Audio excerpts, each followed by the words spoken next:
नमस्कार. रेसिपी सफर चॅनेलवर मी गीता तुम्हा सगळ्यांचं पुन्हा एकदा खूप खूप स्वागत करते. शेंगदाण्याच्या पुरीसाठी आपल्याला लागणार आहे गव्हाचं पीठ.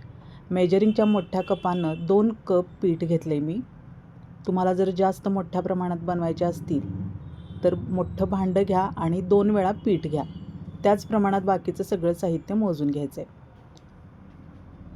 2 कप पीठ घेतले तर इथं मी पाऊण कप गूळ चिरून घेतला आहे. आता गुळाचं पाणी बनवायचं आहे, त्यासाठी वेगळं भांडं घ्यायचं. अगदी बॅलन्स गोड होतं एवढाच गूळ घ्या, ह्याच्यापेक्षा जास्त नको. आणि तेवढंच पाणीसुद्धा घ्यायचं.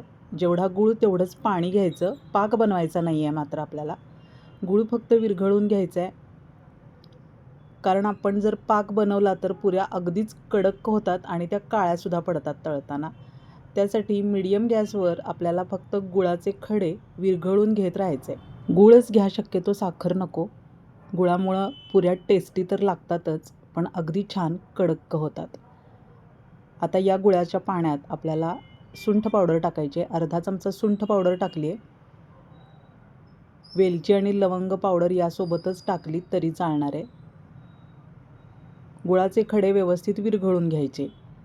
पाकावर जाऊ द्यायचं नाही आहे, त्यासाठी आपल्याला लो टू मीडियम फ्लेम ठेवायची.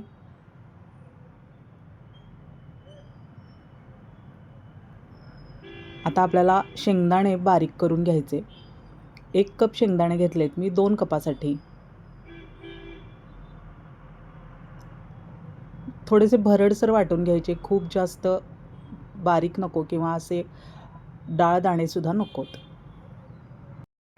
आता पुऱ्या जास्त छान खमंग होण्यासाठी 1 चमचा बडीशेप टाकायची. बडीशेप जरूर टाका, अतिशय सुंदर सुगंधी पुरी लागते. आणि 1 मोठा चमचा होईल एवढे तीळ घेतलेत, कच्चेच तीळ आहेत, छोटी वाटी आहे ही. आणि त्याबरोबर टाकायचं आहे 2 चमचे बेसन पीठ. चवीपुरतं अगदी छोट्या चमच्यानं मीठ आहे, हे अगदी थोडं टाका.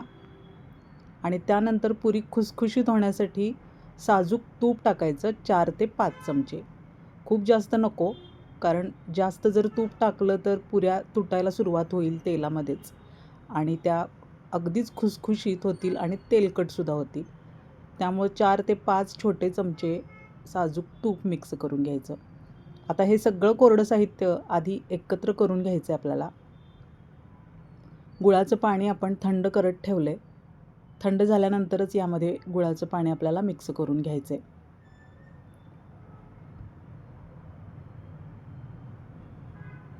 आता खात्री करून घेऊया गुळाचे खडे विरघळलेत का.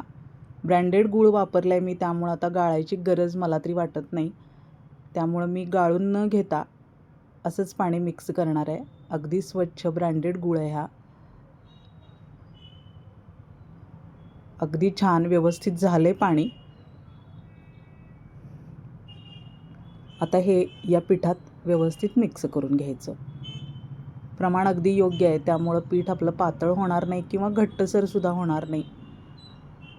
थोडं थोडं पाणी करत असं मिक्स करत राहायचं. मस्त लागतात ह्या पुऱ्या. नक्की टेस्ट करून बघा, अशा पद्धतीनं बनवून बघा आणि फीडबॅक जरूर द्या. व्हिडिओ आवडला असेल तर लाईक जरूर करा आणि शेअर करा. ज्यांना असे स्नॅक्सचे टाईप्स आवडतात त्यांना बनवायला मदत होईल. सगळं व्यवस्थित मिक्स करून घ्यायचं. लगेचच पाणी ओतायची घाई करायची नाही, कारण आत्ता या स्टेजला जर आपण पटकन पाणी ओतलं आणि ते पाणी जर जास्त झालं, गोळा जर सैल मळला गेला तर लाटताना खूप त्रास होतो आणि पीठ चिकटायला सुरुवात होते पोळपाटाला. त्यासाठी हे गुळाचं पाणीच आधी व्यवस्थित मिक्स करून घ्यायचं. अगदी घट्टसर गोळा मळून पाहिजे आपल्याला. यामध्ये शेंगदाण्याचे जरी भरडसर दाणे असले तरी ते लाटताना कुटले जातात आणि पुरी व्यवस्थित लाटली जाते. अगदी छान होतात. बनवून बघा अशा पद्धतीनं. आता थोडा थोडा गार पाण्याचाच शिपका द्यायचा आहे. खूप जास्त पाणी टाकू नका, कारण आपण पाणी जर जास्त टाकत राहिलो तर गुळालासुद्धा पाणी सुटतं आणि गोळा खूप सैल होण्याची शक्यता वाढते. त्यासाठी पाणी थोडं थोडं टाकायचं आणि गोळा घट्ट मळून घ्यायचा. गोळा घट्ट मळला गेला की लाटणं सोपं जातं आणि पोळपाटाला अजिबात चिकटत नाही. अगदी थोडा थोडा शिपका मारायचा आहे पाण्याचा.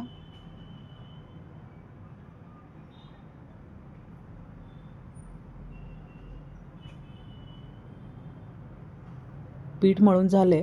आता थोड्या वेळासाठी बाजूला ठेवायचा. साधारण अर्धा तास तरी मुरायला पाहिजे, म्हणजे सगळं एकजीव होईल आणि थोडंसं मळण्यायोग्य आपल्याला पीठ मिळेल. अर्ध्या तासांनी बघतोय आपण. एका बाजूला मी आता तेल तापत ठेवले. फ्लेम मीडियम ठेवायची आहे.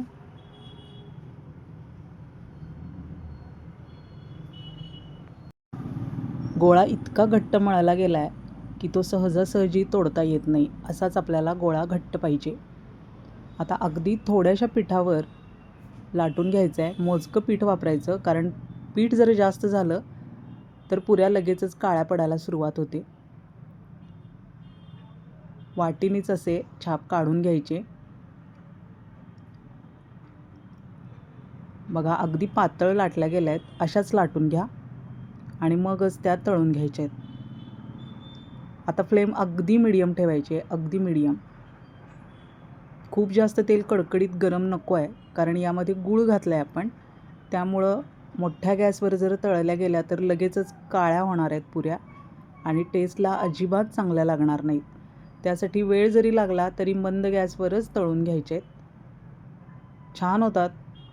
नक्की ट्राय करा ही रेसिपी. अगदी नवीन आहे. अगदी मोजक्या पिठावर दुसरा गोळा मी लाटून घेते आहे. घट्ट मळल्यामुळं काठ चिरलेले दिसत आहेत, पण काही हरकत नाही. आपल्याला छापच काढून घ्यायचे आहेत. फक्त पातळ लाटून घ्या आणि पीठ अगदी कमी वापरायचं आहे.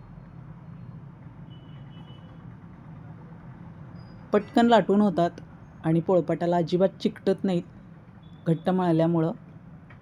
पण पीठ थोडंसं जरी सैल झालं तर मात्र प्रॉब्लेम होणार आहे.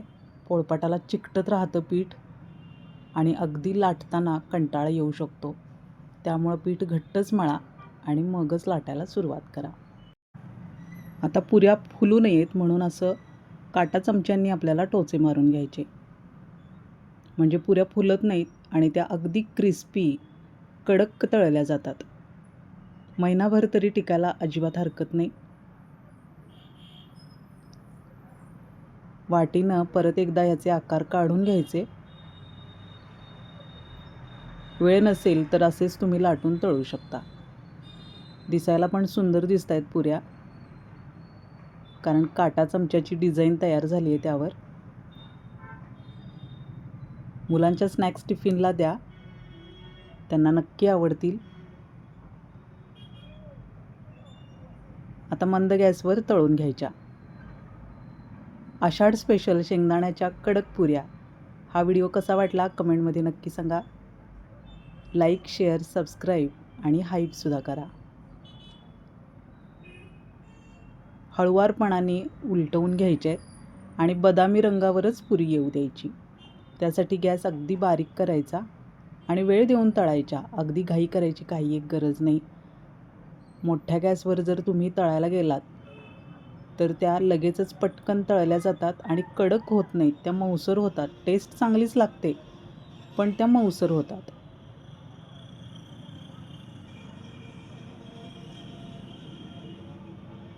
बुडबुडे थोडेसे कमी होण्याची वाट बघायची.